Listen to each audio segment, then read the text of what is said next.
Greetings, Patrick here. 8 questions with. Yeah, here we are on a Saturday, uh, uh, sort of a matinee type show. We're on Saturday. We're starting at 6 p.m. Normally we're on Tuesday, Wednesday, Thursday, but you go where the guests go. And tonight I'm really happy to introduce you to my very first TikTok person I've actually in the film industry that actually gotten to come onto the show. Her name is Caroline Dee, and she is a producer and she's done some acting. She is based in Texas, and she is relatively new to the business.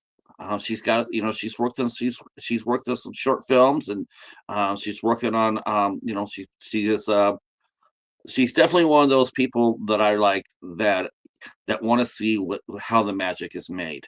So she has become a producer, and she wants to see how that works.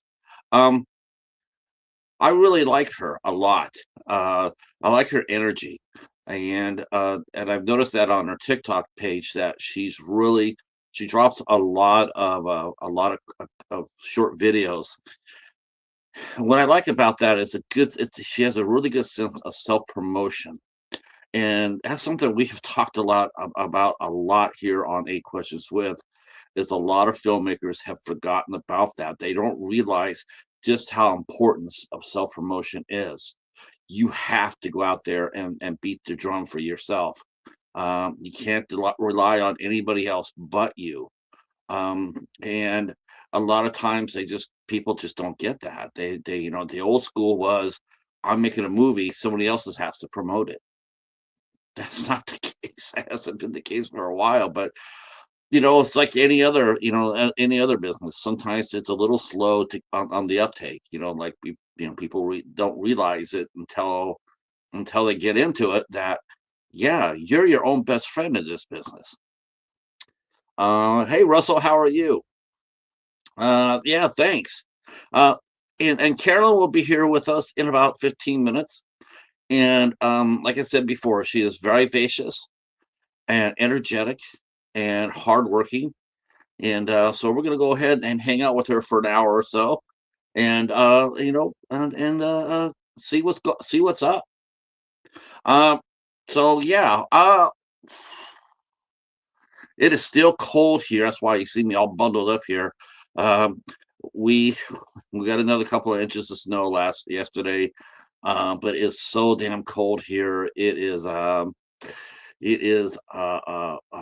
it's not going to melt. We're supposed to be in a deep freeze for about a couple of weeks. So any snow that we get will stick on the ground. So that makes it really interesting for the roadways. All right. Thank you guys for so much. Feel free to share us out if you'd like to. That will also help the show out a lot. I'm glad to see you guys are starting to come in on the regular. It took me a little while to get up and running again. But I think we're gonna have some good friends. Some good friends coming into the show. Got some new people to talk to. I got the calendar. Everybody knows I have the calendar. Um, and I'm taking this out for a run after the movie. I have not seen 20,000 Leagues Under the Sea, and I can't even remember when. I think I was just a kid. I think I was just like 8 or 9 when I saw it. I didn't know what year it came out in. I just remembered it being, because I thought it was color.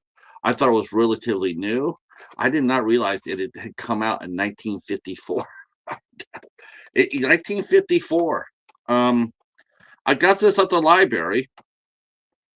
I got this edition at the library, and it's a pretty good edition because it is packed with goodies. A lot of special features here from this release. So I definitely think this is probably one of Disney's early releases as far as the DVDs go, because they spent some time and money doing this. Now it's just like slap the movie on and sell it.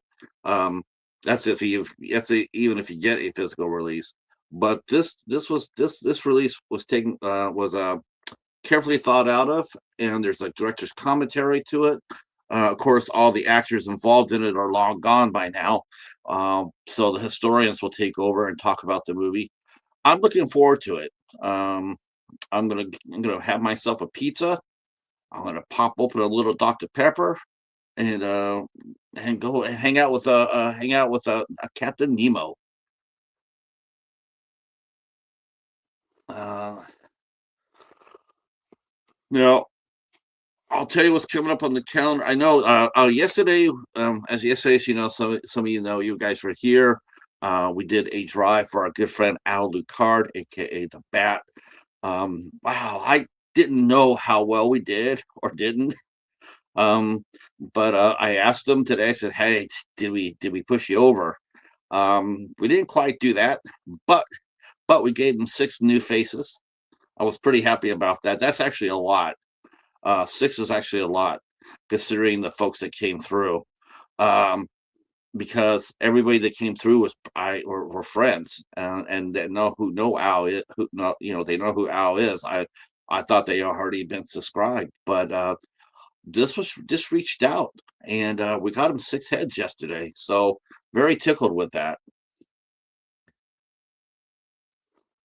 Yeah, gotta find Nemo. Yeah, yeah, that actually would be a good double feature, right? Or if you really were really into it, you could do Finding Nemo, then 20,000 Leagues Under the Sea, Finding Nemo, and then Finding Dory. um, yeah, it's not snowing here, Tony. It's not snowing here. Glad to say that. Um, we're supposed to get some on Monday though, and maybe Tuesday. Um, I'm just hoping they just don't bury it. They always bury us in our driveways. So hopefully they won't do that. Because I'm getting out of the house tomorrow. Um, I'm going to be making a library run. I'm going to donate some stuff. Um, yeah, I'm not really looking forward to going outside tomorrow, but I have to take the car out to run it so I keep my battery up and running. That's always a risk here. When you don't run your car very much, your battery dies out. So my neighbor, of course, got this big old 4x4, and it's just sitting there, and it's like a tank. But she leaves, she works, so her car is run quite a bit, whereas mine is not. Uh, all right. The calendar, yes, I got to do the calendar for the replay purposes. So go with me on this one. Um, I was gonna hype up Eric. Hey internet, it's Eric. After my show tonight, he and Melissa Hill were supposed to be going live to talk about the first Halloween. Um, Melissa Hill is getting into horror films, and so Eric is, she's seen a lot of movies for the first time, and then her and Eric share their thoughts about the movies, and so they're covering Halloween '78. It was supposed to be tonight, but unfortunately, it had to be postponed till tomorrow at 7:30. But I will be there for that. I'm sort of I'm sort of curious about how they picked Halloween '78. I mean, I know it's supposed to be like, you know, one of the kings, but for some reason, I think I would have probably wanted to introduce her first to Halloween 2. I don't know, because Halloween 2 just had more going for it. More, you know, more action, more interesting Michael Myers action. Um, yeah,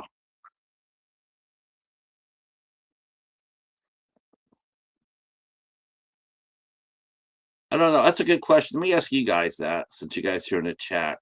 So, what movie would you introduce somebody to if it was the first horror film that they're going to watch? Which horror film would you introduce them to? You know, you're introducing them to. Which one? Which movie would you do a favorite, or would you do it gently, or would you do it? You know, like, you know, would you do it brutality, like, you know, like, here, watch this. Here, watch Martyrs for the first time. Or all right, Russell says Night of the Creeps. I think that's a great first movie. because it has a lot of fun. It has a really good comedic tone to it as well. Good gore, but it's fun. That's a I like that one, Russell. See, I personally, I mean, that's the type of movie that I would introduce somebody to as well. The only reason I wouldn't do Halloween '78 is because I find it so dry. It's not because it's scary or anything like that. I just feel it is dry. So I just think, to me, if I really wanted to go with somebody, I'd probably do Texas Chainsaw first, just because of the Gatekeeper, like this is where all these other movies came from. I mean, without Texas Chainsaw, there's no Halloween.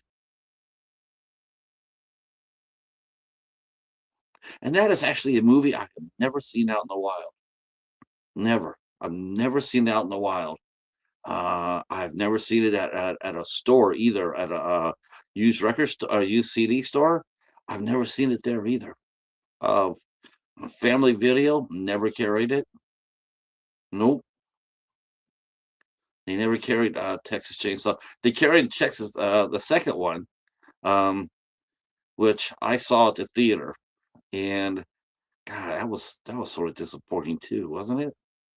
Other than that one kill, it was just sort of disappointing. But it's sort of like opened the door for this too. Like you can't really do super gory stuff with major studios and actors. I mean, you just can't really do it.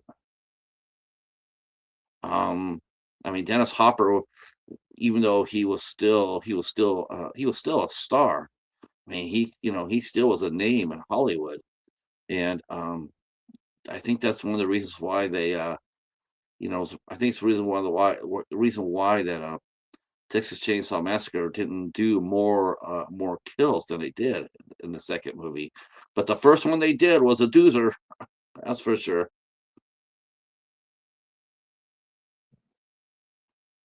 Now we're gonna be talking with Carolyn about the horror movies as well, and see if she's into producing them. I mean, especially, given the fact that horror movies are probably the easiest movie to make in terms of getting a return back. If you make a film, put a little bit of coin and thought into it, you might have a chance to make your money back. Um, and that was really fun to too with talking to Daryl Hook. That the fact that he got a distributions deal, and hopefully his movie will get picked up by one or two of the streamers as well. That will be an interesting watch to see if his movie gets picked up. Um, Personally, I think it'll be picked up in a heartbeat, considering that they've run movies by a lot less directors with a lot more experience, and their movies are horse crap. Daryl's movie is absolutely fun. I think people will watch it, and it's a type of movie that has a real legitimate chance of becoming a cult classic. I mean, it really is. It's like Wheezy Shark. You watch that movie and going like, "What the hell am I watching?" But you can't, you're not turning it off, right? I mean, you ever see those? You ever see people do that? They'll they'll sit there, they'll go ahead and knock a movie, but if you put it on, they're there to the end. They don't just sit up there after 5 minutes, go like, "What? This? Oh, I'm out of here." No, they actually sit and stay and watch the whole movie. They might be harping about it all the way through, but they ain't leaving. I think it's a compliment. I think it's a compliment. Oh, oh, I know what Steven means now. Let's see, what else can we talk about? I guess the Bone, 28 days later, the Bone Temple is doing very well at the box office. It actually knocked off Avatar off the on Friday, as far as the biggest movie of the night. Though is expected to win the weekend. Um, I haven't seen anybody really talk about Avatar here. I mean, obviously people are because they're watching, going to watch it at the theater, but I don't really see or sense any real excitement around it. It's like one of those things where it's like, well, we got to go because we've already seen the first two. I mean, I could be totally off on that, but that's the impression I've gotten because I haven't seen anybody just step up and down and going like, you know, and saying, "Yeah, this is the best thing since since sliced bread." But I've heard nothing but praise for the Bone Temple.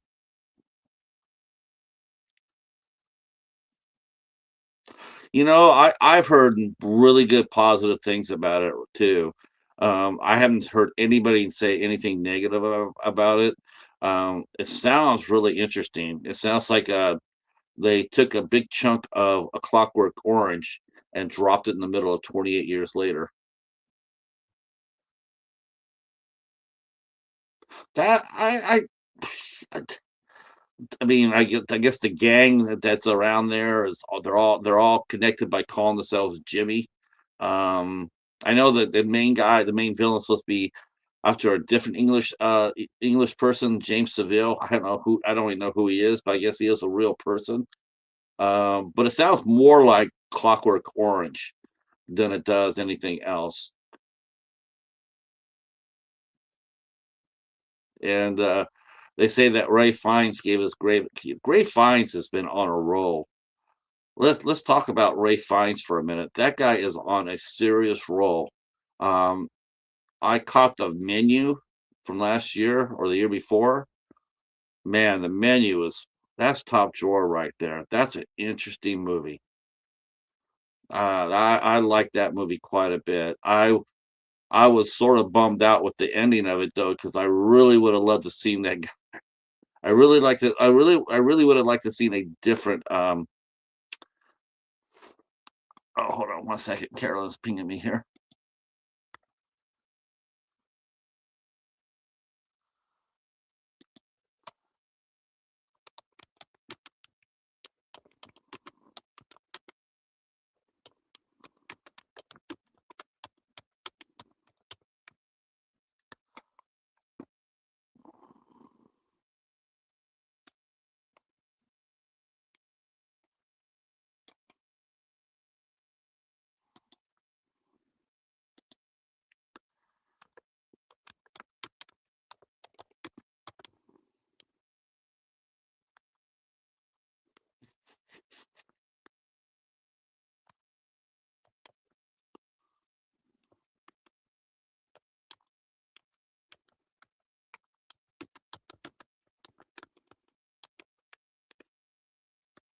All right.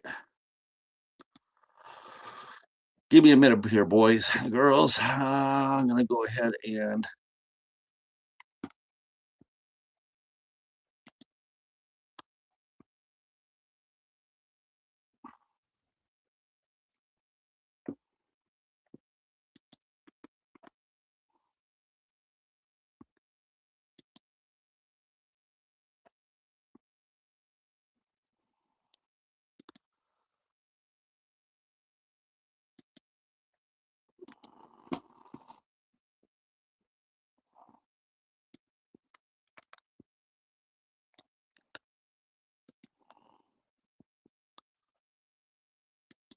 all right.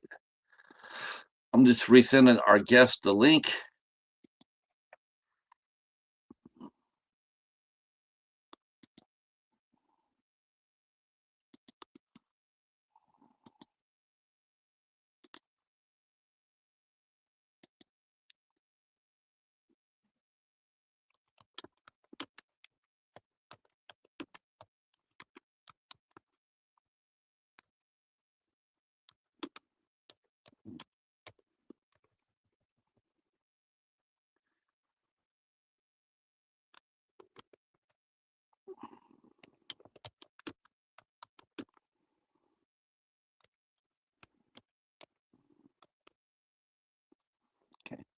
Caroline will be here in a couple of minutes.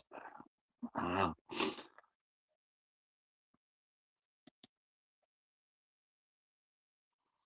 let's see. See, haven't heard anything new on new Avatar. Avatar was disappointing. Hope 3 is good. And here is our new friend Caroline Dee as she walks through the door. Thank you for being here. And here we go.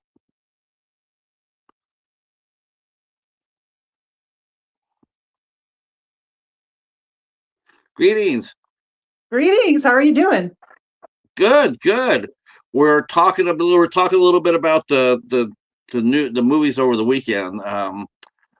We're talking about the new 28 years later, the Bone Temple, and it seems to be a really interesting movie in the fact that it's sort of sort of a mixture of different genres, I and actually haven't seen anything about it.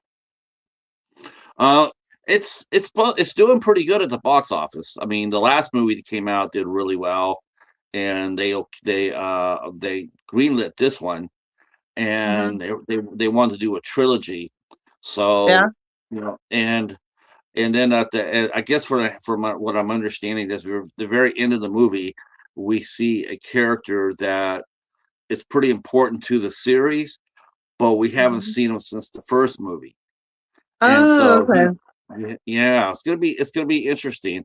I've seen the first one, and the first I one. have not actually. It's a completely new like movie to me. I mean, I think I've seen the title of it somewhere, but I didn't follow up on it. I've been kind of caught up with Korean dramas lately, so I've been watching those. You know what, I watch a lot of I've seen a lot of K horror. Yeah. Man, they can put it together. Oh They can yeah, make no, I movies. mean, I love their content. I mean, they're kind of comedic thrillers in a lot of ways. Like, there's like funny moments. I let's see. So got the chat here. Let me go to the chat real quick. Russell saying hello to you. Our good Hi, friend Russell. Steve and his loyal dog. Whoops. Ah, I think she must have hit the button by mistake. Oh, there she is.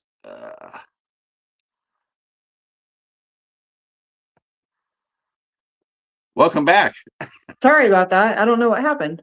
I was No, trying to follow the chat, but I couldn't see where they were. Oh, okay, gotcha. Okay, I see where they are. and there's our Steve and his good pal Lucas boy. Uh-huh. Um, he's a black Labrador, but Oh. he's part cat.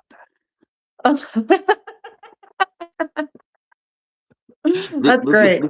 Yeah, Lucas Boy is part cat. I don't know if Steve knows that yet. I keep dropping like subtle hints, like your dog's more like a cat than he is a dog. And but I love I what the hell? Wow, she's getting bumped. Okay, I have to make sure she. The screen and the chat. Uh, don't worry about. It. I can do both. Okay. I can handle the chat because I don't want you to get bumped off.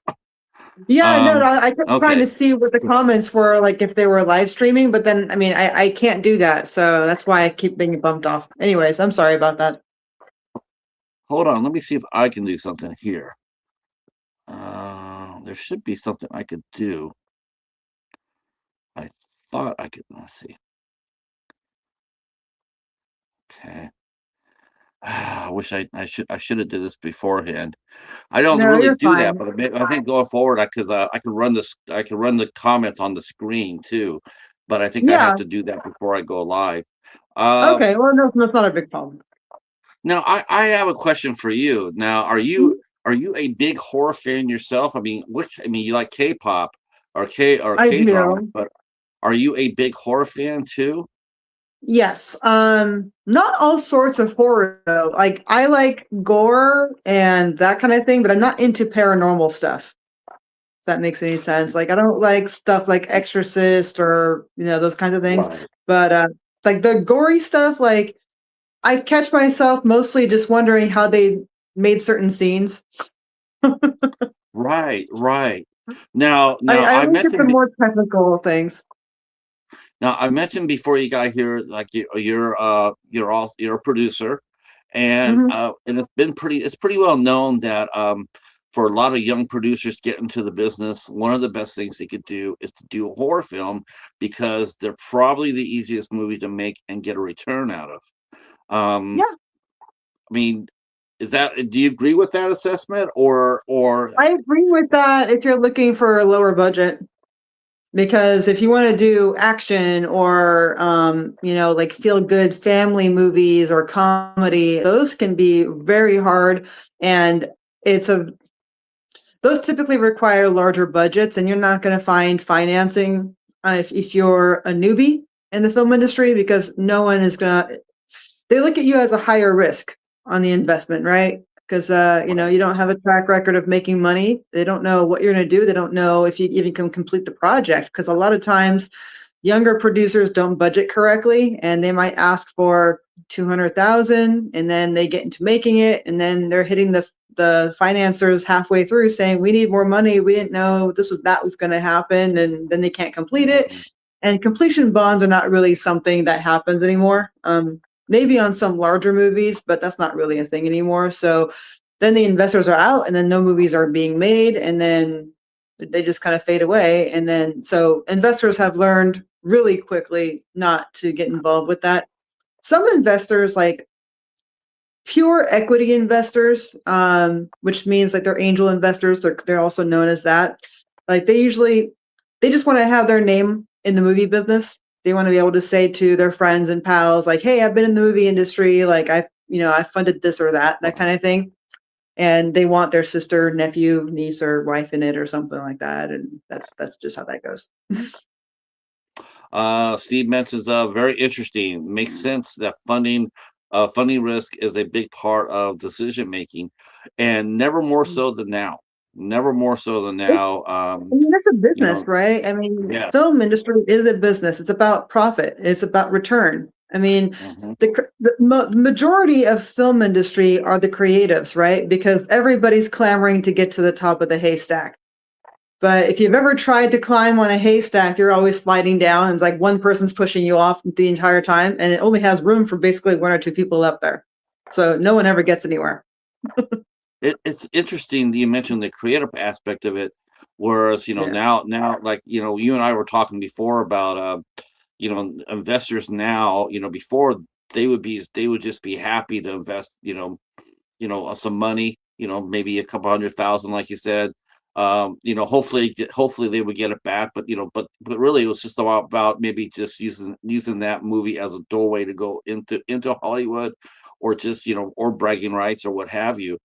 Yeah. But now investors these days, now they want their money back. They don't want to Well, go inside people there have gotten and put. smarter about it, and they know that, there's a lot of ways to mitigate risk in movies, honestly. I mean, the burden is on the producers, on the filmmakers.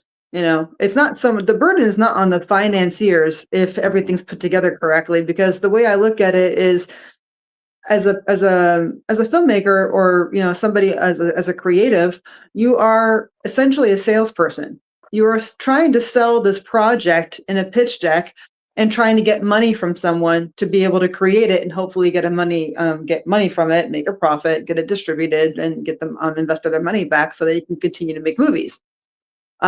If you don't have your deck or movie stacked correctly with the right talent, with maybe distribution, with tax credits in place and applied for, with a budget that makes sense, and you're Right. not paying yourselves, 50% of what you're asking for.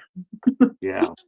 Now, There's a lot of. do you feel like a lot of I mean, you see a lot of young directors, looking to cut their teeth into the business, and you know what they need to do so. Do you think that one of the biggest mistakes that first time directors make is under budgeting their films? Directors don't really have a say in the budget unless they're one of the producers. because the producers are the ones that go and interview, audition, and, they will essentially hire the director.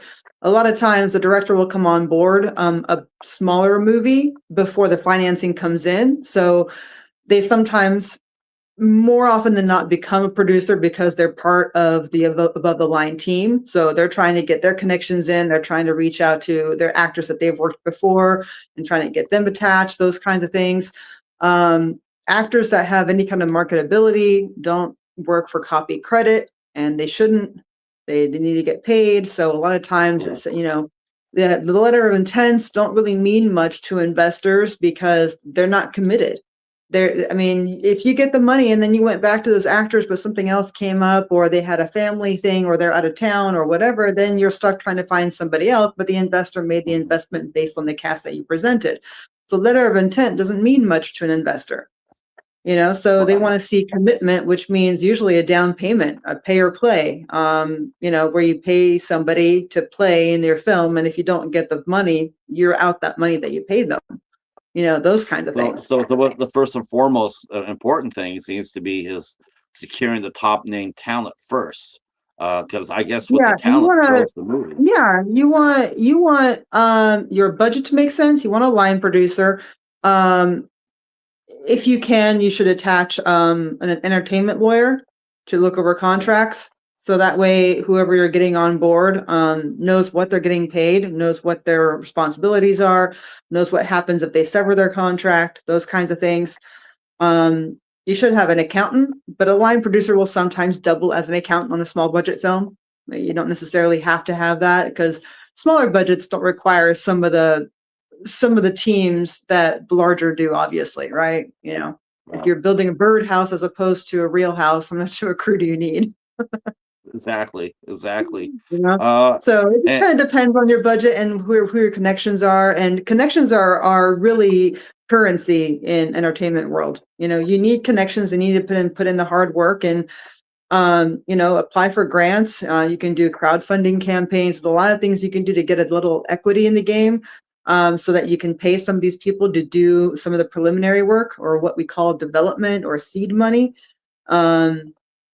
Investors don't really do seed money anymore. Development, they either outright fund it completely, but they won't give you first funds to get things developed in hopes of you finding money somewhere else. Now, this is something we you don't hear too much about, but I think I'm glad you brought it up, and because I think it does apply to anybody on any level of project, and that is especially when there's money being paid out, and that is you mentioned contracts. Get an entertainment lawyer to get contracts. I think there's a lot of independent of productions that don't do that. They don't know anything about contracts. I've seen so many that make no sense, or they're asking for too much, or they just don't understand what needs to be in them. And I'm not saying you have to be a lawyer or even hire a lawyer. I mean, it's great if you have the budget to do that.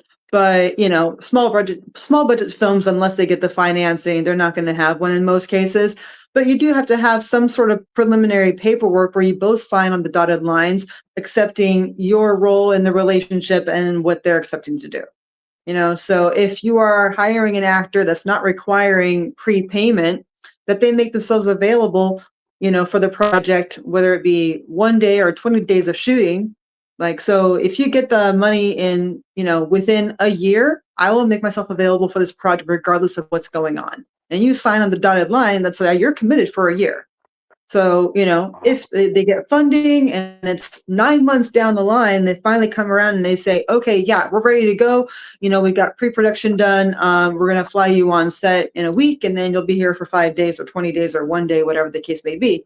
And if you have another commitment or an engagement, then, then you've lost out on that gig and they don't have to pay you anything.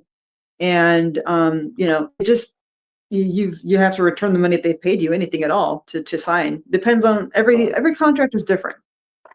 Yeah, especially the part about the year. I would definitely tell my talent though, like if you go inside there, do not put yourself on the line for a year.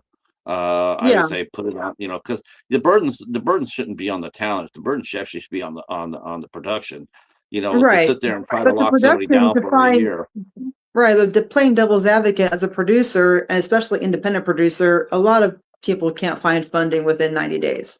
It's Right. just not Oh, it's not in today's world. They have to go through so many loopholes, and maybe they'll get a piece of the funding and then they have to find more money, and then they're running in circles, and then by the time they do find somebody else, the first person who gave them money decided not to do it because it took you too long to find the money. yeah. It goes around in circles forever, and then the talent is kind of waiting around. So unless the Mm, talent is a bigger name and they can afford to say no to work, you know, sorry, but the actors that are right. looking for work and want to do something, then they're going to be on the hook for however long the producers need them to be so that they can pitch them with the correct names and they don't lose the talent, because then the producers look like idiots. So, as a producer, break this down into steps. I mean, let's say you got a brand new project sitting right in front of you, Carolyn, and so how do you break it down? I mean, do you go ahead and let's say you got $2 million budget? That's what you're aiming Mhm. for. So, Yeah. what do we do? What do we do to set ourselves up for the best chance of success for a $2 million budget? How does it go first? Does it go talent first, and then the does it go Okay, construction? so I'm on the finance side. So usually I get projects that are already somewhat stacked. I don't do any of the casting or anything like that. So when someone comes to me, because the investors that I deal with, first of all, they're in debt services. They're not equity investors. So they will borrow against tax credits or a distribution deal or advance or something that's already been gained, and or if there's equity in the project, and they can do some gap funding and that kind of thing. They are not equity investors per se. So when they come to me, my first question to people that I vet in general is, well, do you have any equity? What do you have? You need at least 25% of the budget before I can even make an introduction. Wow. So in that case, for 25 would be they need to show $500,000 50,000. They before need you they go to needed the next step. $500,000 in equity, or at least, I mean, I have some wiggle room. I can if it's a $2 million budget and they say they have three or 4,000, 100,000, right? Okay, they have tax credits and maybe they're in, I don't know, Georgia, which is I think is at 33% this year or something like that, right? Right. Okay, so qualified expenses, which is everything that qualifies to be in the Georgia state. So if the script writer is in LA and wrote it there, that's not part of the cost. If someone else did something and they're in a different state, or if, whatever the case may be, there's qualified expenses and some that are excluded, right? So Okay. the budget of that's being spent in the state, and all the terms are being met, such as they might have diversity requests, they might have the production hire locals, like, it could be 30% of background. It could be the crafty services. It could be all sorts of things. If you qualify for those credits, then you might get some more money. So it might start at 33%, but if you apply and are granted money in other areas, it could climb to 40% potentially. It just depends on what it is. So then the Now, how qualified does it? expenses in that area would be like, okay, so maybe it's 200 million or 2 million. You have 300,000 in the bank. You've secured that for the next year. Your financier's terms are, I'm pulling the money out if you guys don't get the rest of the money by the end of the year. Okay, so that producer is under a lot of pressure. They want to find the Yeah. director. They want to hire the producer. So now there's money being spent, right? So now you have Right. a cash flow. Now you got to have somebody keep track of that. So the director comes on, he's like, "Yeah, I want a deposit of 10,000. When the financing comes in, I want my full commission to be paid on first day of production or whatever." Really? First Whatever. day? Sometimes it depends on the director, depends on the production. I mean, if you have the full financing, then they want all the money. Depending on the contract, if the producers say no, you can get half up front, and upon completion of the project, successful completion and distribution terms have been met, then you'll get the rest of the pay. Because then distribution comes in and says, "Hey, if we sign on this, we need a completed project by May 1st." So you have to have your done. You have to have your director on board with that they have a shoot schedule, that they have a DP that can meet those terms, that your sound is going to be there, that if you have music, licensing, that you have all this stuff Oh. ready to go before. Man, music really the music license takes a big chunk, doesn't it? Oh, For a lot of no, it really depends on the connections you have. Personally, my investment group, they actually, one guy started in music back in like before I was alive, like forever ago. And so he started in like Sony. So he started with managing musicians. So he still has a lot of contacts in the music world, so he can get a great deal and get that for productions if they're looking for that. But most indie films will look for original score, and they'll do free music. There's tons and tons of playlists you can choose from. You don't really right. necessarily need licensing unless you're looking for Sweet Home Alabama and you want to spend 50K on that. Yeah, please don't, please. I can't. Yeah, I love. You can always tell an independent movie from a non-independent movie based on just the score itself. As soon as For because sure. every independent movie has the same type of music. I mean, it's there every movie. Yeah. Really folk rocky, acoustic like. It's not really. It's the same thing. It's the Yeah, same but type of that's, music. and that's what screams budget issues. If a good movie can really be done for a small amount of money if they know what departments to spend the money in. Right.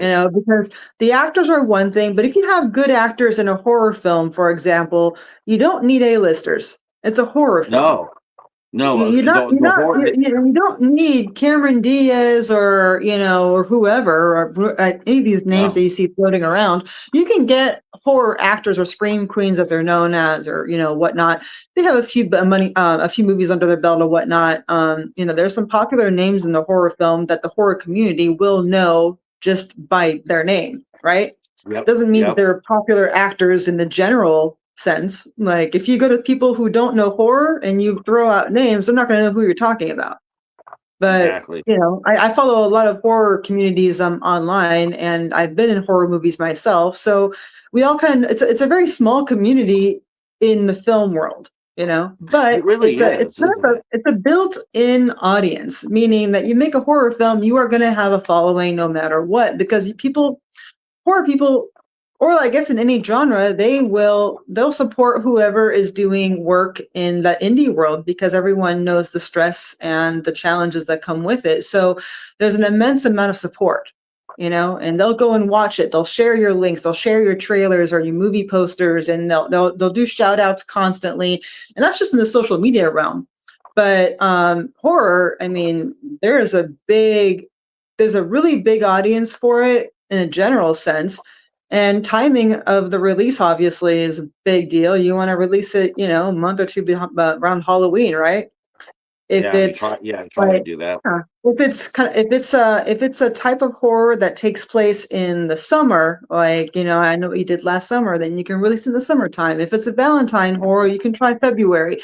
You have to time it correctly. That's kind of along the lines of what you're trying to pull and what the societal environment is clamoring for at that moment, right? It's like you just kind of feel the wave of every year. You start off with the celebrations, and you go into Valentine's, and you go into Easter, and you go into, spring break before that. Then you go into Easter, summer's coming up, and then you go back to school, and then parents are getting ready for that, and then there's all these nationally recognized events throughout the year that kind of tell you the time of year that things are happening. You wouldn't even know the month you're in. You could wake up, and if there's an Easter bunny outside, you know what time of the year it is. Exactly. Exactly. Same So thing you for can the time same, it. same Yeah, thing for the movies. I mean, movies they yeah, release based on the time of year. right. Sometimes sometimes someone will take a chance and they'll throw out a movie in the wrong time of the year, and they'll Mhm. gamble to see that, hey, maybe I can do something a little different here with that. And next thing Yeah, you know, that's what happened. sometimes it is intentional, but other times, um, producers will stay away from releasing their movie too close to a blockbuster. So if a couple great horror films are being released on October 1st, for example, like a week apart, and you know that everyone is going to watch them and it's going to take up every single advertisement that space that's going to come because they have a much bigger budget, something like Black Phone or something like that, yours is going to get Right. buried. Yours is not going to be seen.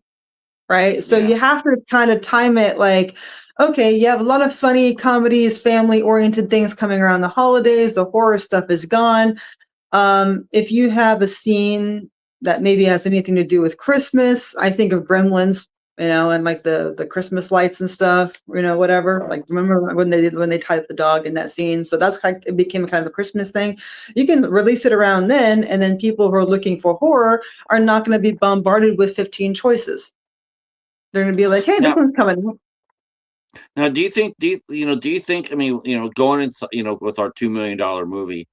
Now, do you think, and it's funny, we still read about how, theaters are closing down, they're losing screens. I think they do that because they just don't put enough different movies on top. Everybody doesn't want to go and just see the same type of movie over and over, but yet there we are. Like, there's no Yeah. theater that will take a chance on anything. It's like, if you invest in an independent movie with a young cast of unknowns, Hmm. that's an investment for a movie theater to me. To me, Yeah. it's like Yeah. you want to do that. You want to bring somebody up there that nobody else is doing because you know what? When the next time they make a movie, what they do a movie really well, they're going to come to you too. They're going to come to you first. Like we want to put our movie in your house. We're gonna make the terms of that showing. So we both make money. But it seems like every theater is it's either feast or famine. It's like it's either the superhero movie or James Cameron or nothing. And Yeah. yet there's 20 good independent movies that have a budget that even have names to it, and they can't even get inside the theater. Well, there's a couple of different things happening there in as far as theatrical distribution. A distribution company that says they're going to distribute your film, they'll tell you things like, oh, Hulu, Voodoo, or we can find you a little space maybe on Prime, and those have like Hulu has better return. Prime, I wouldn't even look at. I think it's like 6 cents to the producers on the dollar or the minute spent watching or something. Like it's negligible. Hulu has better profits for the film goer, um, but or the filmmaker. Theatrical, it costs distribution money to put them in theaters. And for a low budget, they're not going to be too keen on doing that just because it costs them money and it's ultimately their return, right? So if the filmmaker is asking for that, they can probably get selected theaters, right? They can probably get like 10 theaters or something to show it for a week or something. And that's part of the deal that distribution makes for them. But then distribution might ask for more money or more rights of the movie or something like that.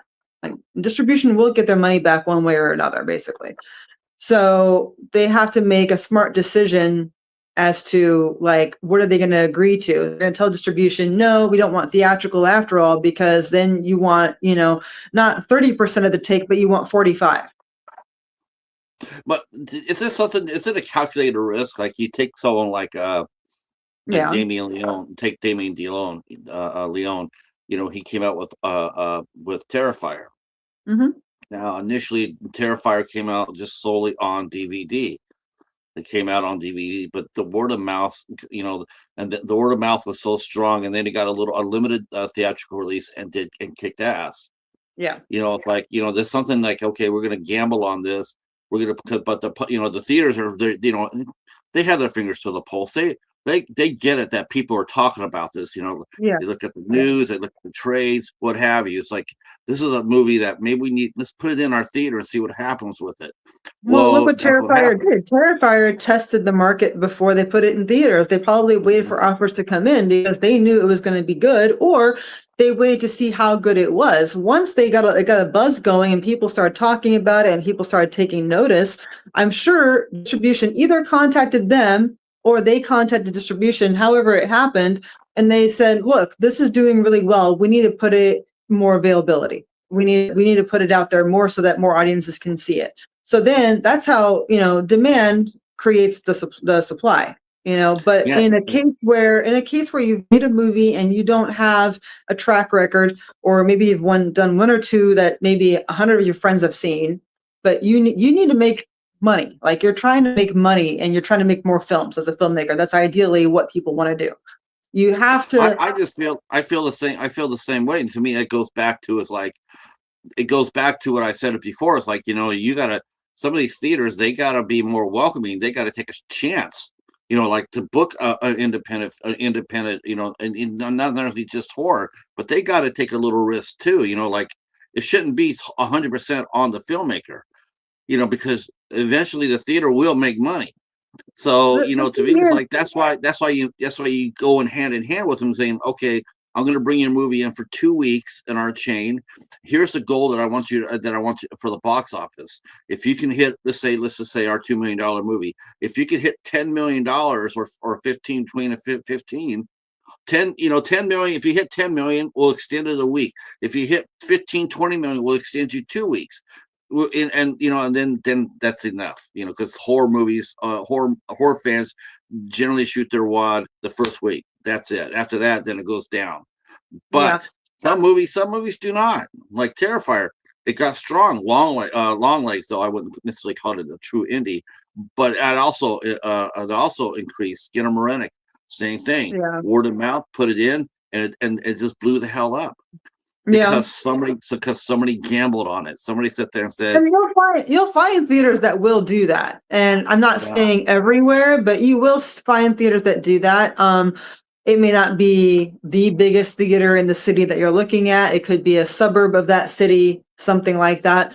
I mean, there's a number of possibilities there, and some theaters are very open to it, or they'll ask the producers to pay to show the movie. And unfortunately, that's kind of how it goes for unknown filmmakers. And if you're trying to create an audience that way, it's going to cost money. So hopefully you yeah, have a good distributor and you have some good actors that have a following, or social media presence that can really kind of like put it out there. And if you have a good project, I believe there's enough steam that people will like, hey, you know what? I really like it. And word of mouth is the best marketing. If your friend tells you something's good, you're going to see it. A trailer or a sound bite that you hear on social media or on the TV or, whatever, honestly, we're bombarded by advertisement. No one hmm believes commercials. No one believes commercials. I mean, I don't believe them. Do you? no, But no, but if a friend tells me, "Hey, you know what? I got this great hot dog, down the street at this place. You got to go try it." I don't care that I've never seen a commercial before. I'm going to go and look at it. right, right. So word of And mouth is still the best marketing. I love that they brought that up too. But I'm going to come back and we're going to circle that because, like I mentioned to you before, like one of the things I've noticed, after you and I first talked, and give a shout out to our good friend Jamie Hill, Yeah, who introduced us. Jamie has popped up on the show before, and so I'm so happy to have her, and so yeah. happy that I got to meet you through her. Um,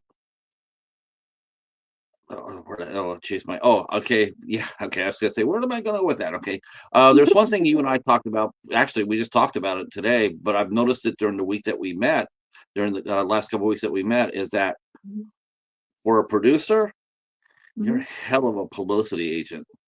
Oh, thank You you. you know about self promotion. Um, Mhm. so tell me about that because I'm sitting there watching you on your TikTok, and your videos are really entertaining. Mhm. They're very energetic. They're really focused. It's like I bet she brings that same energy to her projects. So, I Carolyn, bring my it question is, everywhere. well, tell me about what your point of view is on promotion and self promotion. Tell me your feelings about that. How important it is. How do you generate it, and how do you maintain it? Hmm. That honestly, that's a question that is not easily answerable because Just I what believe your point of promotion is view. it's very important for anything that you're trying to get an audience for to have promotion, right? Whether it is somebody promoting for you or you hire a company to promote for you or whatever the case may be. Self-promotion is quite different. And I think when you're talking about my content and I get little followers here and there, I don't have a lot of followers by any means compared to some people, but I have I have kind of like I have an I don't give a fuck attitude, honestly. I really do. It's in my DNA. It's just I wasn't born this way. I was somebody who cared a little bit too much growing up, you know, in my teens or whatnot, and you know, just school of hard knocks. You know, it's you cry or you learn to laugh. And my sense of humor became really became really really thwarted. And I think that's part of it. And also, I've always had a sense of confidence about myself. Like I don't let people's judgments or ideas of me hinder who I am. Like it doesn't really bother me because I just know who I am and I know that I'm not everyone's flavor. That's just, I mean, nobody is. Yeah, there are Right. there are some people that are more palatable over a broad spectrum of personalities. And then you have people that like me, where I'm kind of like a love me or hate me kind of person. Like I'm very blunt, I'm very direct. I might not always say the most PC things or the most palatable comments. Um, if you ask me what I think, I will tell you, and I don't care if I hurt your feelings, because I feel that you can't walk on eggshells. You know, you just got to be who you are. And I never Yeah. say things maliciously. I never say things to be hurtful, but if my opinion differs from somebody who I'm talking with, or if my humor is a little bit, I don't know, it's rubbing somebody the wrong way, or I'm offending somebody, or if I just have a serious dialogue with somebody and their opinion differs greatly from mine, my only my only thing is I really just want to know what you think, and I want to ask questions, and I want to share my humor with the world, and I have a little bit of that want to be shocking. That's just part of me. I'm a little bit of a ham, so I like the attention. I like to kind of put people on edge, and it's a personality trait. You know, I didn't make that up. I didn't construct it from nothing. It's just there. You know? Right. Yeah. Well, So I just think that energy that you have. I'm just thinking about pitch meetings, going aside and meeting financiers or angels or what have you. And I'm Mhm. thinking to myself, honestly, you're the type of person I want. You're the type of person Mhm. I want on my EM50 project. Um, Yeah. you know, yeah, because I want that energy. I want that enthusiasm. I mean, I don't want a cynical person coming in like I don't want anybody like me coming in cynical, Right. a little bit Well, I bitter. mean, I'm a little bit I of a want you to cynic. come in. I want to come in and like this is we got a kick-ass story. We got a great cast. We're getting all you could go out there and just sell what they Well, say, sell you're ice to you're an you're Eskimo. describing a salesperson, which I am a salesperson in my real life. Like aside from producing, that's what I do.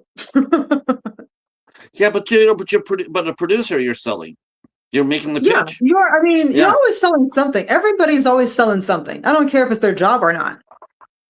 They're selling themselves. Whether they're on a date, whether they're on a job interview, whether they're making a new friend or what have you, whatever interpersonal relationship you are having in that given moment, you are selling something. Whether you are selling the idea you want to be their friends or you don't want to fucking ever see them ever again, you are selling that across, right? It's an expression, it's a self expression.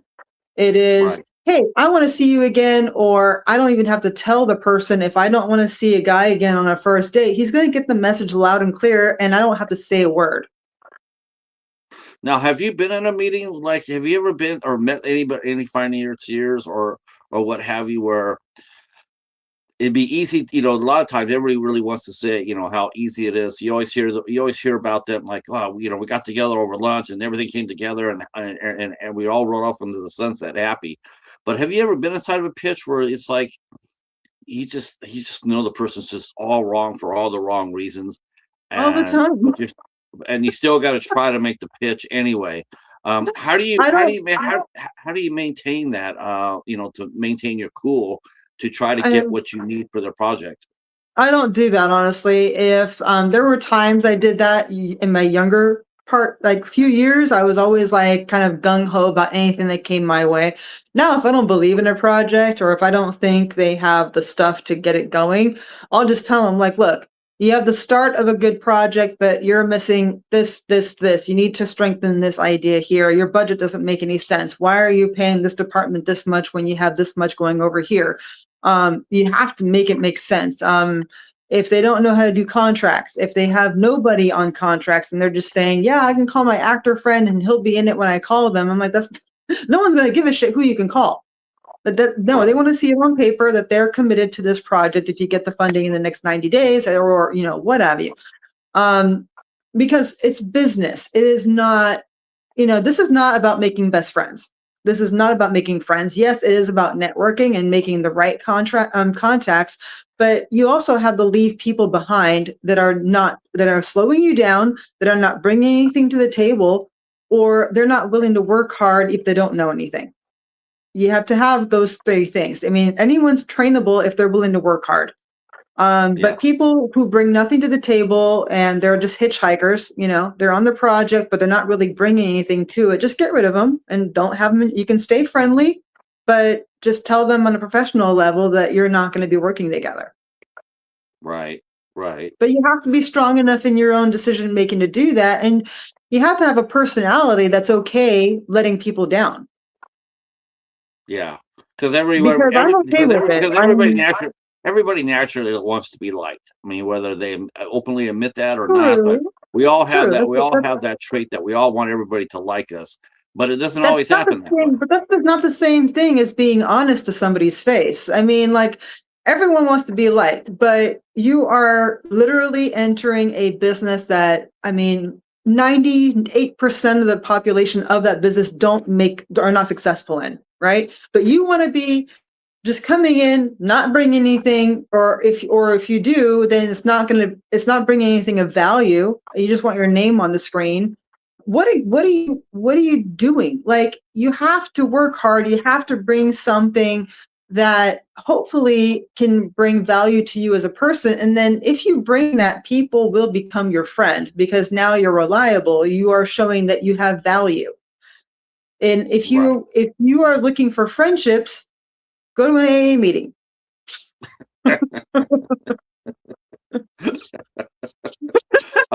So tell us about how you got into the business. Now, I also know that you said you've done a little bit of acting. Did that come first before you became a producer? How did you get into that aspect of entertainment? Okay, so I started acting. I was actually I was living in the Coachella Valley in Palm Springs area, California, where the Coachella Music Festival takes place. So in Palm Desert, I was hiking, and I used to hike 3 to 5 miles a day for like 12 years straight. And it was probably 120 degrees outside. Like it's always hot. It's super desert, And I had no makeup on, nothing. I was in my sports bra, my shorts, and I walk into Starbucks, and I was meeting a friend there.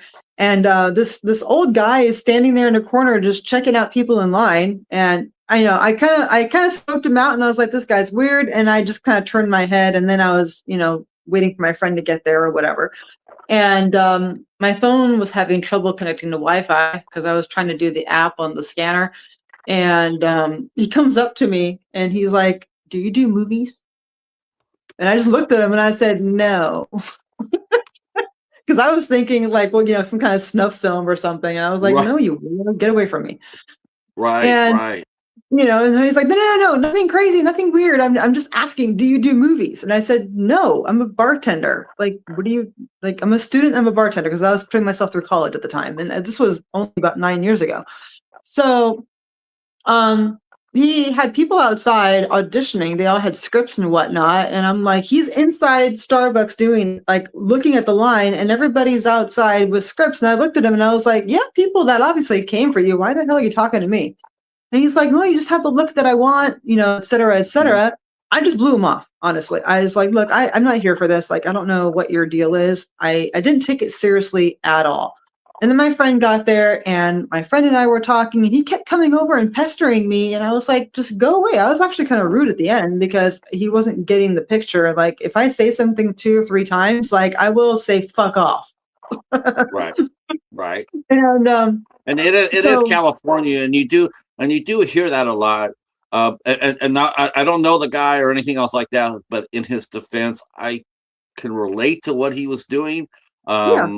Because I No, but mean, I mean, you also have he's to you have to but read still, people. If somebody does not want to talk to right? you, like just mosey Yeah, on. yeah, no means no. Um, Right. I mean, at least with, especially the way he did it, he probably did it wrong. He should have just came up there and gave you a business card and said, "Hey, Well, if he you got gave it if to me you think when, yeah. So when I was sitting down with my friend, he finally did because he finally got the message after like I was literally like starting to stand up in his face. I was like, dude, like, bro, get away. And I'm really not afraid of saying stuff like that to people. I've had it up to here with people who don't get that no means no. So I ended up calling him after I left because then I looked him up and I had the luxury of kind of like diving into the internet and okay, I didn't see anything weird and all that kind of shit. So I was like, okay, so he's just not done anything in 20 years, but he was a documentary filmmaker, like nature and stuff and the mountains, whatever. Kind of boring stuff, honestly. But he was doing a Western. And he had the funding for it, he had said. And I was like, okay, so this is I mean, I don't know shit about producing at this point. I don't know anything, but I'm a little bit of a diva at heart. I'm a total ham. So I was like, sure, I'll be in a fucking movie. So sure, I call him back up and I was like, what is this about? And he's like, oh, I'm still at Starbucks. I was just packing up my stuff. Will you please come back and read for me? So I go back over there. It was like 5 minutes from my house. So I'm like, all right, I show up. I read from him. I read for him. He's like, can you stay on a horse? And I said, yeah, as long as I'm not like galloping or jumping fences. Sure. And he's like, okay, you're coming up to the ranch tomorrow. I'm gonna introduce you to your co-star. And that was the horse. And I ended up being a lead role in a movie that never got distribution, that was so badly produced that I ended up wanting to get into producing because the acting part was fun, but you don't get to act unless the money is actually being made. right, right. So then I was like, well, how do I become an actor if I am not known? I have nothing to show because this movie didn't go anywhere. Literally, it like went nowhere. So I'm like, I didn't have a copy of it or anything. You couldn't find it online. The trailer had been taken down. I'm like, this is stupid. Like, okay, whatever. I was the only one that got paid, by the way, because everybody else Wow. deferred their payment for when they got profit because they wanted to own 2% of the film because two other leads were with me and they had signed to own 2% of the rights. And if it became successful, they get 2% of the profit, right? Which is great if it does well. I said, no, just give me 2 grand cash. Right, So I got right. paid. Nobody else did. And then they tried to say that they were going through an IRS audit and that I had to give their money back because there was no distribution. I was like, no, my contract says I got paid. So they tried to flip that on me. And I was like, nope, sorry. And then I never heard from them again. Um, Anyways, so that was kind of my introduction to film, but it was fun filming. I got to know some really cool people and we're still friends to this day. And then I made my short film, which I then entered into the Idlewild Film Festival the year after. And I made that. I raised the money by myself. It was only $1,000. I paid people with sandwiches. Nice, And nice. I filmed it on my phone. Literally, I had my friends hold my phone. I was the star of it, but I had written it. I ended up hiring the founder of the Idlewild Film Festival. I hired him. I hired his editing studio because he's like, well, you can't hire me to do it because I'm too expensive. But if you give me $500 of your $1,000 budget, then I'll train you a little bit on it for the basic tools, and then you can go ahead and edit on it because I didn't have the tools to do that. Because I mean, I could have bought it, but then I had no one to train me.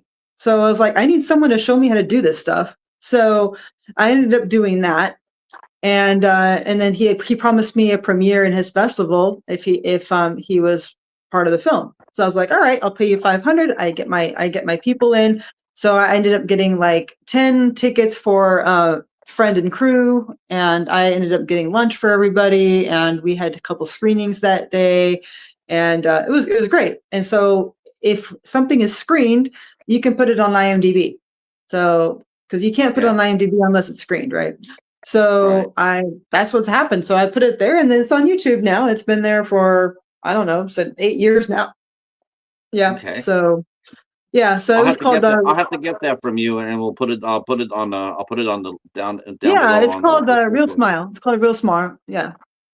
You I'm can gonna find go to it. the chat real quick.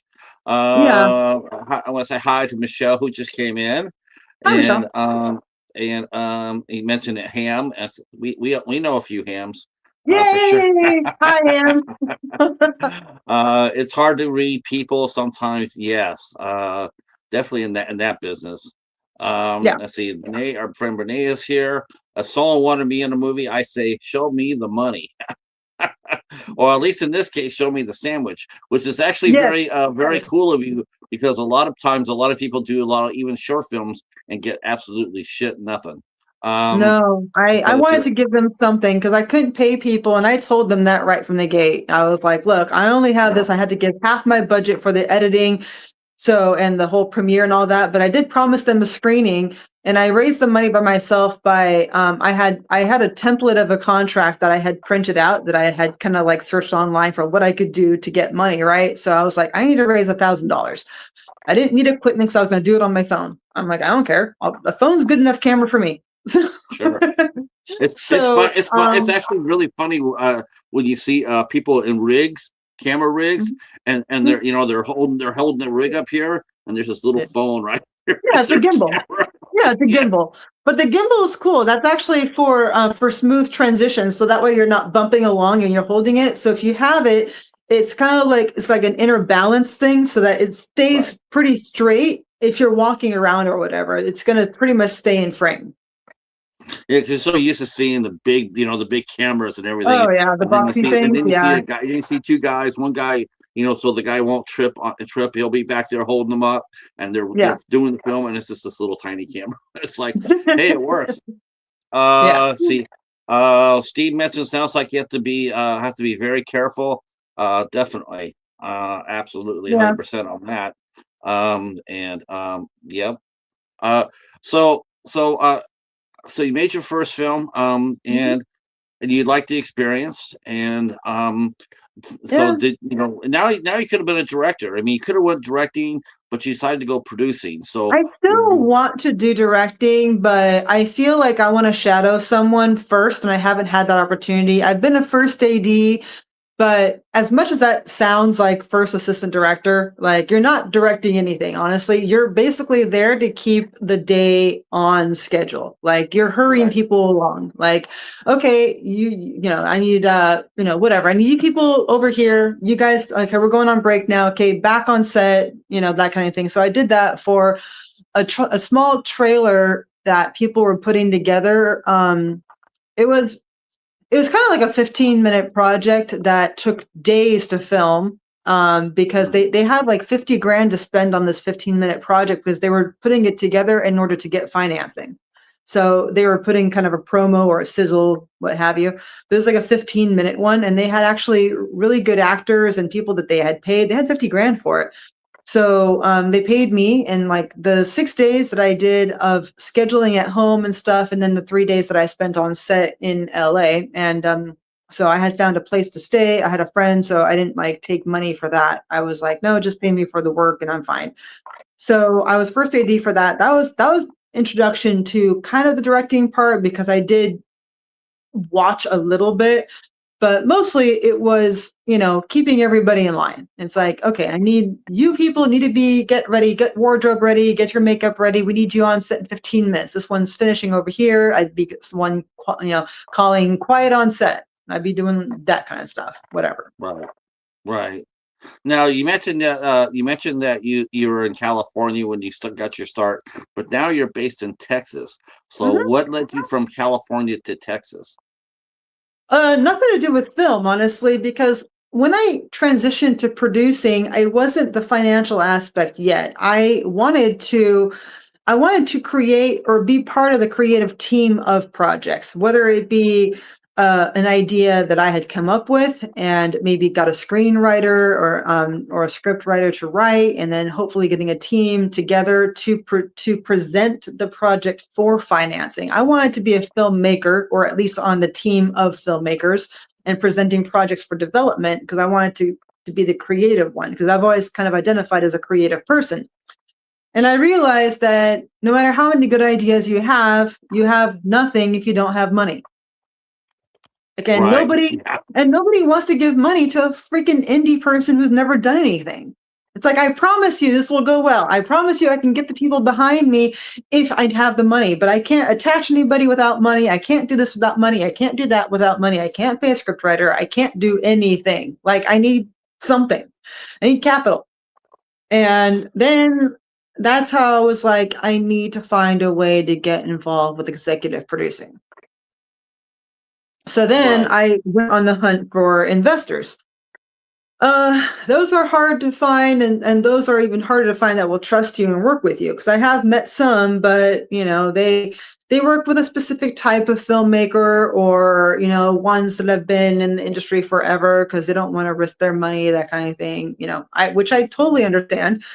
And I ended up working as a producer so I met these people at Toronto, I think on a Zoom call or something, and they had a distribution outfit, or they're kind of distribution brokers. So if they sign on a project, then they'll help you find distribution. But they also took a separate fee from the distribution itself. So it's kind of tacking on a fee for the producers. So if someone came to me for the project, but they didn't have distribution, I could attach distribution, but since they were brokers, they had their own fee separate to the distribution fee. So it was kind of tenuous situation. And then also because I wasn't part of their company, my fee became separate from them. So if somebody went through me, they had my fee, the distribution fee, and the distribution broker fee, which they didn't count on budgeting for. And granted, all budgets have, like a little bit of, they have fringe, right? You got to be able to have a little bit of wiggle room in case a department exceeds their budget. They need something, right? So you have a little bit of your miscellaneous, call it, department. I just want to let you know that Jamie has come through the door. Hey, And so welcome in. And our good friend Mike from also a fine cinephile from Movies and Beyond is in the nice. house, and he and I will end up we're actually going to be doing a Bigfoot night sometime during this year. Oh, cool. I can't wait for that too, because Bigfoot's one of my favorites. And Jamie, thank you for coming in. I'm glad you're here. Yeah. Hey, Jamie, how are you? Let me ask you, did you see her movie yet? Have you seen I actually watched a little bit of it, but it was so late at night that I fell asleep halfway through, so I've got to finish the last half. Right. Yeah. I started it too late, and I wake up super early for work, so I was just on the couch, and I woke up at 2, and I was like, oh my God, I need to get to bed. Oh, right. Yeah, that's the type of movie you definitely want to be wide awake for, because or see it during the day, because if you see it at night all the way through, it'll keep you up. Definitely, it'll definitely keep you up. She said that's common. People fall asleep during the middle of the movie. I can tell you right now, I certainly didn't. Yeah, I wish I could say differently, but it wasn't the movie. I was seriously just tired because I wake up like around 6:30 in the morning every 6 days a week, and by then I'm kind of a night owl, but because my other job is just taking a toll on me, like my mornings, I'm like, oh, why am I awake at this time? So my nights have become quite shortened. So I turned it on, expecting to watch it, expecting that I would stay awake. And I didn't. I fell asleep within 25 minutes, and then I woke up like a couple hours later, and I was like, oh. Now, this is a question that I like to ask, and I did ask you, Brene. Big the Foot. Yes. We're going to be doing Bigfoot sometime. Whenever Michael wants to put it together, we're going to do a Bigfoot night on Movies and Beyond. But I was going to say, man, that's rough. Getting up early and to get up and because some of these movies you watch them and have you ever seen a movie that's actually like have you seen a movie that you really wanted to be a part of? Like you saw it and go like, damn, because I think you and I talked about this before. It's like, has there been a movie that you wanted to produce? Like, and like if you had your chance to do it, have you what movie is there out there, or is there out there? I like that. What movie out there caught your attention, and do you still see movies as a fan, or are you now seeing it as a producer slash actor or director? How do you look at movies now compared to when you first started the business?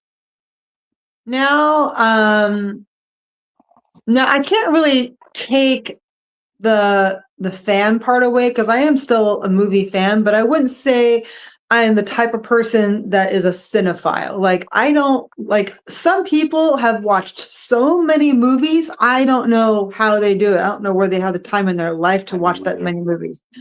And I know some people that are just hardcore. I'm not that type of person. I'm really in it for financial gain. Like I'm not somebody who's going to be like, I know every director and every actor and every movie I've ever watched. No, like I don't fucking know who's in most movies I watch. Who's in this movie? I don't know him. I don't know. I don't know. I love movies like that though. I love finding new faces. Yeah, like, but as far as movies that I would have liked to be part of, honestly, there are so many, so many. Like, but they're probably bigger movies. Like, but if anything, I would love to be like in a sci-fi, like a green screen thing, and see how they do it behind the scenes. Like something like even Twilight or Godzilla or what had Pandora or something. Like any of these big budget films, I really want to see how they're done. Like now, even if I was just like I wouldn't care if I was just like a PA on one of those things. I just want to be on set. Right. Now you mentioned you would like to shadow a director. What three directors would you like to shadow if you had an opportunity to do so? God, I mean, if you're talking huge names, or are we talking the indie world? Anybody who you want to follow. You get to follow anybody you want. So big or small. I mean, James Cameron, obviously, Stephen Bay. Trying to think. Who else? Oh God, what's his name? Shoot. Just mention the movie. The chat will tell you who it is. Right? Yeah, I know. Who was the director of Fight Club? David Fincher, I think. Fincher, yeah, that's who it was. Yeah, I would love to shadow him too. Okay. Yeah, he's one of my favorite films. I would have loved to be part of Fight Club. Oh, and another one would have been the first Point Break. Oh yes, yeah, yeah. Those two are probably two of my favorite movies of all time. I can watch them at any given moment, and I'd still be in the moment. I would still be like, I'm all about it. Like two of my favorite films, and then of course Shawshank Redemption was great. And who's the director of Shawshank Redemption? Frank Darabont. Okay, yeah. I mean, there's so many great directors and so many great movies, but I can't say that I've loved the work of a director all the way across. So usually it's like a movie stands out, and then I'll watch something else that they've directed, and I'm like, nah. But it could just be the content that I'm not relating to or I'm not connecting with. Not that they did a bad job, but I don't know. Like my taste depends on my mood, and it depends on what I like in general. I like suspense. I like thriller. I like action. I don't like rom-coms too much. You mentioned you didn't like the supernatural stuff too much. I love paranormal stuff, like things that have to do with demons and like those kind of, or like spirits and that kind of stuff. Like I just don't like that. Like, I mean, it scares me, and I think there's part of me like deep inside that like the God-fearing part of me is like, you don't need to be watching this shit. Like this is gonna invite bad evil spirits into your karmic life, and it's gonna fuck you up. You And I'm know, like, it's yeah, funny. It's thinking about that spirits. makes I'm me. gonna go sage. I'm gonna go sage my house now. It's so funny that you mentioned that because I know the majority of the fans in horror. Um, you know, they'll sit there and they'll talk about Michael Myers or Freddy or what have you. They're all about that Scream or whatnot. But Yeah, then you mentioned the Exorcist, you know, or a Dark Song or something like that. You know, something scary, and all of a sudden, all those people are like, "Oh, you know, great movie. Too bad I can't stay to watch it," and they yeah, bail. A yeah. lot of horror fans are they do get creeped out by paranormal movies, Well, it's which I because find it's entertaining. not completely made up, and it's a realm that's very real. And I think too much exposure to that or too much desensitizing to it Yes, could really, I would say, it could really open your spiritual self up to some darker things that maybe you mm, wouldn't have wanted crawling around in there. definitely 100% agree with you. I'm Yeah. opening up the chat now. If you have any questions for our guest, Caroline Dee, feel free to drop them, and we'll go ahead and ask Carolyn, and she'll answer them to the best of her most capable ability. Mhm. Um, Now, what have you seen? What have you seen lately that has impressed you? Like, you know, like you're sort of like now the Impressed me? guy. You're Ugh. sort of like that guy in Starbucks now. You know, like now these Yeah. movies, you're responsible for casting and whatnot. So, what do you look for, like in a director? If you have to hire a director, what are you Well, see, I looking don't for? do the hiring, so I'm the person they come to once they have the package ready to go. Like, okay, we have 25% equity, have this director attached. These is our top talent, and we need the rest of the money to get the top talent, right?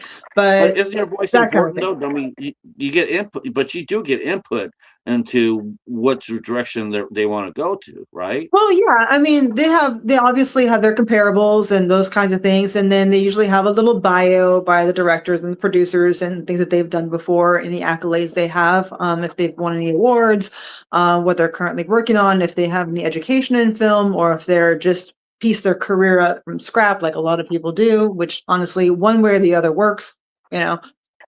It just depends on the individual. Some people want to go, they want to major in fine arts, and the other people just do like I did and just, scrape up the knowledge somewhere and just try to make the pieces fit. Right, right. I don't Let's really see. have favorite directors, honestly, for the types of projects that I see. Typically, they come up to me with names I've never heard of before. So I have to like, okay, who are these people? And then I'll just go online or go to the IMDb. If they have movies out, then I'll check out what they have and watch one or maybe watch a few minutes of one just to kind of get the flavor of it and get an idea of their style, and that's it. What are some of the questions like? What are some of the questions that an actor should ask anybody that says that they're a producer? Because we both know that there's a lot of scams going on there. A lot of people they can be put up on IMDb, but they're still full of shit in the hot air. Yeah, of course. A What are lot of some of the people are full of warnings? shit. What are some of the warning signs, or what are some of the questions that a young actor or get into this business, or a young director get into this business? What should they look for as far as making sure that the project they're being recruited for is legit? Okay, so being recruited for, so you're saying a filmmaker is reaching out for potential producers. Right. Or Okay. talent. All right. So if say I am not a producer and I'm just an actor and I want to put my own content out. So I have a script writer. Now I have somebody who wrote the script, or maybe I did. Okay. I have a script. I've kind of have an idea of the aesthetic, and I might know a director that says, "Hey, if you can get the money, yeah, sure, I'll do it for you." Whatever. It's a low budget because your first movie, you're not going to go berserk with it, right? You want to do it for 100 grand or something. All right. Well, how do I raise 100 grand? I need to raise 20% of it, but I need a team to show people so that they want to invest in it, right? So Right. to hire producers, honestly, a lot of times they don't get paid until the funding comes in. So it's a producer that's not going to have a lot going on, honestly, because if they're already working on projects that are funded or getting funded, you are going to be so far behind on their priority list, you're not going to get much done. You're not going to get anything out of them. Like they're just going to be like, every call is going to be like, oh, I haven't looked at that yet. I haven't seen your email yet. Hold on a second. I've been working on this, So you're going to feel very disheartened super quickly. You want to get somebody kind of that's done films before, that has connections. You want people that have gone to maybe a lot of film festivals or maybe AFM or something, and they have some contacts, like maybe they know somebody in distribution. Maybe they know some other actors they can add to your cast that they won't ask for payment up front. So that way you can start kind of building yourself there. So you have to ask producers what they can bring to the table if they're willing to work on your production, and for potential funding, with the understanding that they will not get paid if no funding comes in, which Right. most producers don't get paid until funding comes in anyways. But there are producers of different levels, right? I mean, there are some that will absolutely bring funding because they work on these big films that they in-house funding from studios. So they're just on the roster and they get paid right away. But for indie, it's a very different story. They're out searching for money constantly. So producers put their stuff together. So now you have a director, you have 2 or 3, low to mid-level actors. Maybe they're good actors, who cares? But if they're not known, they're not marketable.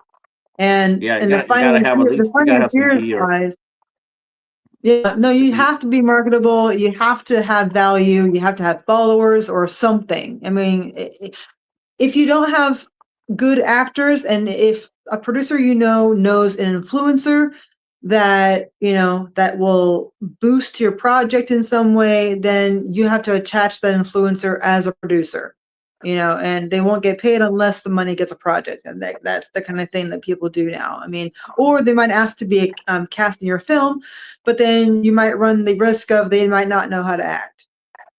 Right. But these people have, 100,000 followers, and they're going to give it to their audience. You're going to have to be flexible one way or another. You're going to have to get it made. So you can go to potential investors and say, okay, we have these actors that can act, and we have this influencer who's going to be part of our marketing team that also has a role in the movie. That's the way you spin that. Yeah.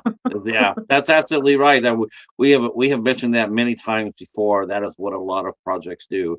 They do that Absolutely. stunt casting. Yeah, it saves Yeah, you have millions of to. dollars. Yeah. Our Yeah. friend Steve has Michelle mentioned. She agrees with you about the supernatural movies. Demon evil movies is not for me. However, give me Yeah. No thriller, thanks. suspense, etc. Steve has a question. It says, Carolyn, do you see any improvement in the number of film projects? I've heard it's been pretty tough out for quite a while. And yeah, I've heard that too. I've heard that Georgia's really sort of like dried up. Yeah, honestly, the projects that I've been getting, because I get emailed or pitch stuff, like either through Messenger, or people have my email, or I just get text messages and I have a new project or whatnot. A lot of them actually could potentially have legs. The problem is they have no financing for talent. And that is the biggest problem I come across, is people don't have enough development funds to present a project ready to go to get more money. So say, for example, a project is like, I was recently looking at a project as a series. So about $1 million per episode, it was 10 episodes of $10 million. I'm like, okay, that's your pretty standard thing, except they can't attach anybody with a name until there's money. And all these people are interested. They have all their emails and little screenshots saying, yes, if you have the funding, I'll do that. But honestly, most actors will absolutely say that. That's not a commitment. It's, Yeah, if you get the funding, I'll work for you. Yeah, I'll get paid. I'll say that too. sure, that makes sense. I mean, That we hear doesn't it all mean the time that, in trades. They'll sit there and say it's a good project. We're just trying to get the funding together. I mean, they'll say that right there on a red carpet. Like, what are you working on next? I'm working on doing. We're looking at doing something like this, and we're yeah, just we're just waiting for the financing to get together, which is yeah, basically exactly. It's code word for they still got to pay me first to show up. It's code for I don't know what I'm doing yet. I do have one last question for you. I have one question for you. One last one is, what is up with Carolyn for 2026? What's on your docket for the rest of the year? I mean, are you planning that far out, or what's going on with Honestly, you? it depends on the projects that come my way that get greenlit for financing, and that does not guarantee financing. It just means that the person that I go to that has a pool of investors, if they like it, and if they like the budget, and if they like the structure of the business plan, etc. So I have two that I put in front of him this past couple weeks, I guess, and one Okay. is going forward with funding, I think, but they're looking for half the budget. So I'm trying to remember the numbers on this one. It's a $2 million budget, 2.5, Okay. and they have 400 in equity, 400,000. But the thing is, they have not attached the main talent because they don't want to spend that kind of money without knowing the other funding is coming in. So it's Right. one of those chicken and egg things where they're saying, we'll attach them when we get the rest of the money. And the investor is saying, well, we want to know that you can get them and attach them before we give you the money.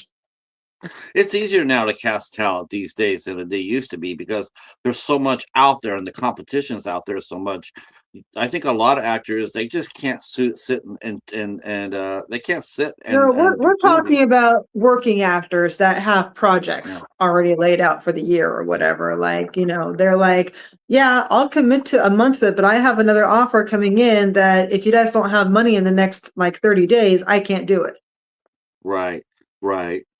So I guess, yeah, I guess you have to make up a list, a cast list, and like, who do Yeah. you want first? Who do you want second? Who do you want third? Mhm. Who's your fourth, fifth, Yeah, and but the third one? investors don't want to see that. So then it becomes a game of, okay, so we can write you an LOI for funds based on approved talent. So that means that they have to approve of the talent. So then the producers have to go back to their talent pool and say, okay, the investor is saying they will fund if they like the talent. So we need you to sign on this saying you will do it and go back. And if they like you, then we get the funding. But then if the investors don't like who you have, they have to run back and get more talent. And it's back and Right. forth and back and forth. And it wastes a lot of time. And not having money is not fun. It really No. isn't. Not for anybody involved. Not for me, not for the financiers, and not for the filmmakers. Nobody's having Right. fun because everyone's just circling around trying to mitigate risk. Yeah, yeah. It used to not be it used to be not quite so like that, but like I said, these days, especially now that suits have taken over all the studios, Yeah. they're not there for creative license. They're there to make money. No, I mean, if you You look know, at the movies that have come out, a lot of them are just regurgitating the same formulas. oh yeah, They're yeah, they're either using characters that have a long history of being beloved by the audience and just putting yeah. it out again. Like what was just released on Paramount is another series of The Running Man. On The Running Man, I was like, isn't there like two movies like that already? Are they making a series out of it? Yeah, they made a series of it. It's on Paramount. It was just released. It's already number 2 in the States. Wow, I didn't know that. I know that they did the one with Glenn Powell, and Yeah. I know it didn't. Yeah, that's But I actually. don't I don't I don't look at how they rate on platforms like, if Netflix or Paramount or whoever says number 1, number 2, it just means most newly released. So everyone's watching it. Right. Doesn't mean it's any But good. you have to wait for the weeks to go by to see how long it stays in the top 10. So after 3 or 4 weeks, you're like, okay, it's a good one because it didn't stay up there for 5 days. Hell, I saw the I guess the Housemaid. It came Oh, out, and it did over $100 million, and that was or with 200, Sydney Sweeney, right? That was with Sydney Sweeney. right. And they Yeah, they she already did. said that they're already working on a sequel, and it's like, but Yeah. that movie doesn't need a sequel. They're not gonna make money. They're just that's all it's a bank. Yeah, yeah. That's all it is. They don't Yeah. care. Uh, Half the shows that I see don't need a second season. They don't need a sequel.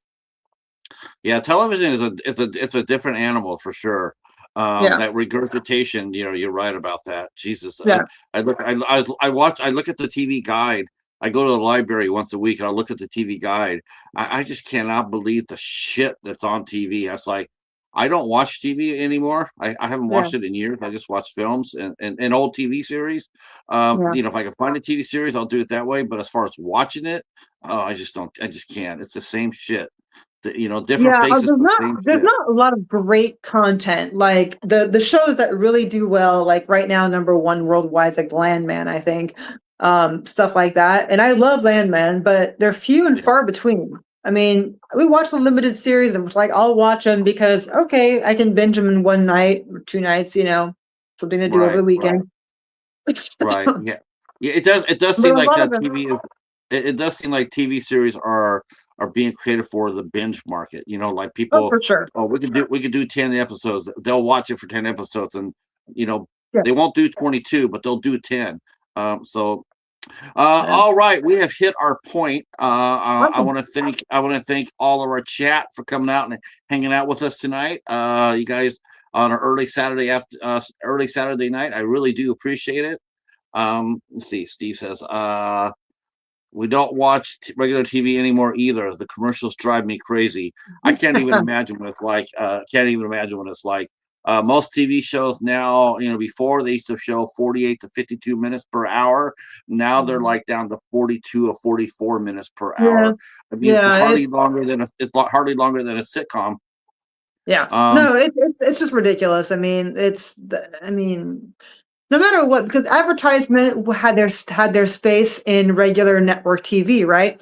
When streaming took hold of the industry, they're like, shit, there's no space for ads anymore. And then that's when the ad-based platforms started coming in. And then they're like, hey, you know what? We can get our payment through our commercials and just have the 30-second ads. And then you have the paid subscribed networks started giving out the option to be ad based for a lower price. And I'm like, wait a minute. You're going to take my money and still show me ads? yeah. Like Yeah. I mean, streaming became a thing because there was no ads. It was like Yeah. I can watch something in peace and not be disrupted with Tide commercials or freaking Tampax or mac and cheese. I don't care. Right. Like no, I don't care Yeah. about freaking what a palm olive dish soap. Like I want to get through my freaking show and I can go to the bathroom. I'll hold it. I can watch my 45-minute show and then I'll go to the bathroom. But I don't want to be interrupted in in the emotional investment of a show. It's you're going through the ups and downs of where the director and the actors want you to go. You're following this. It's an emotional investment if it's a good show. So you're following the whole temperature of the room and the actors and what's happening in the scene, and then you're bombarded with fucking Skittles. Like fuck off, dude.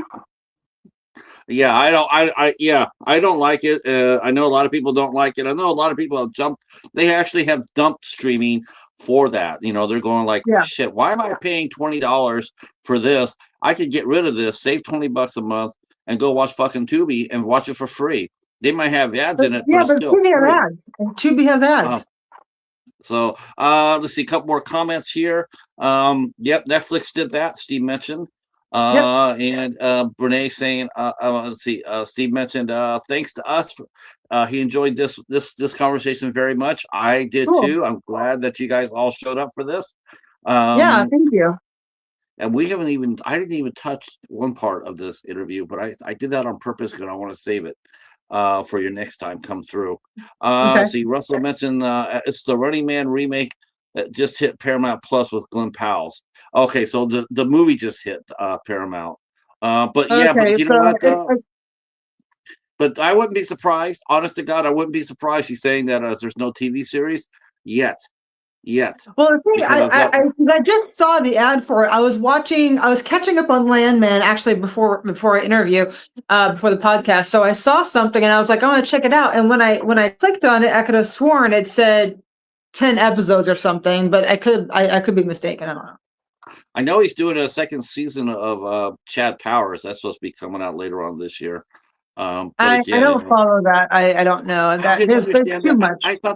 I thought that was actually a perfect thing come in, do 6 or 7 episodes, and out. Yeah. Because it's really all it is. It's a one-trick pony gimmick. It's like, Yeah, it is. okay, okay, you told your story, you can't get any more out of it, let it go. But no, Yeah. they're making another one. It's like, okay, well, doesn't matter. Just release Yeah. it on physical media.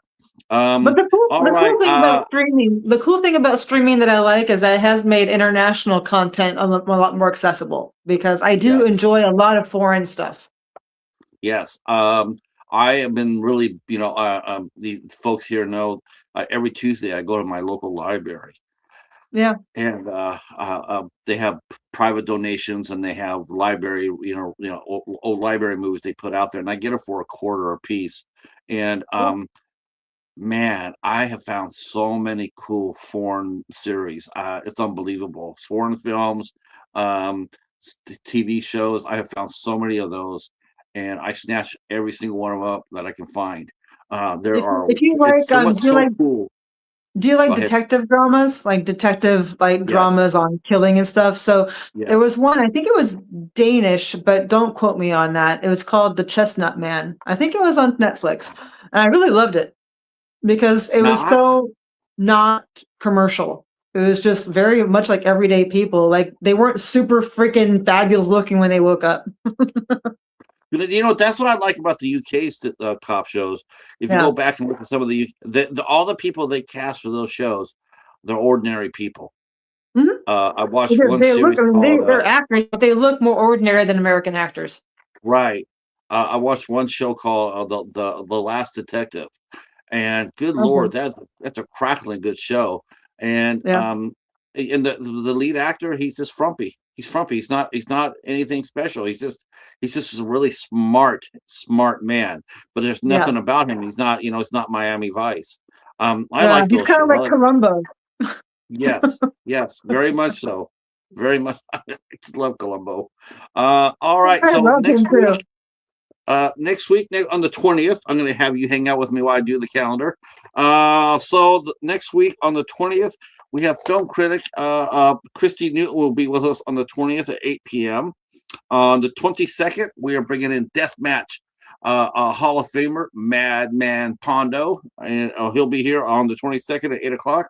We're going to be talking all about deathmatch wrestling.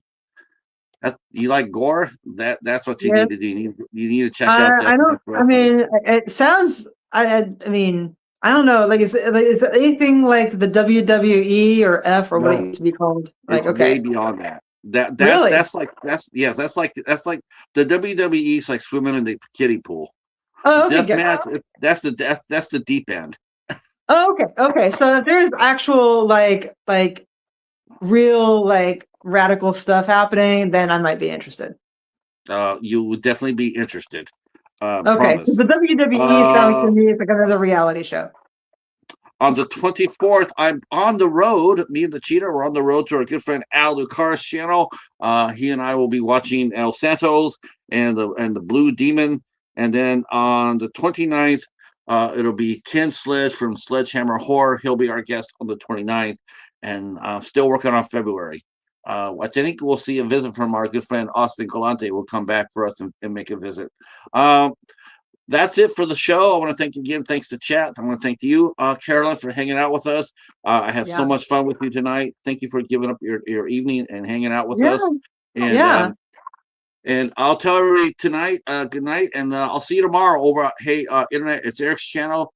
I'll be there tomorrow night at 7:30, watching Eric and Melissa Hill go at it.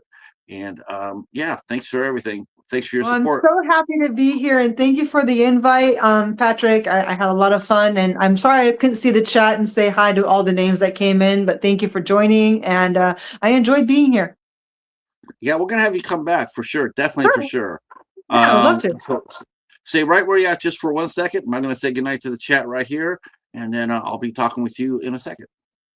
My favorite part, because I never get it right.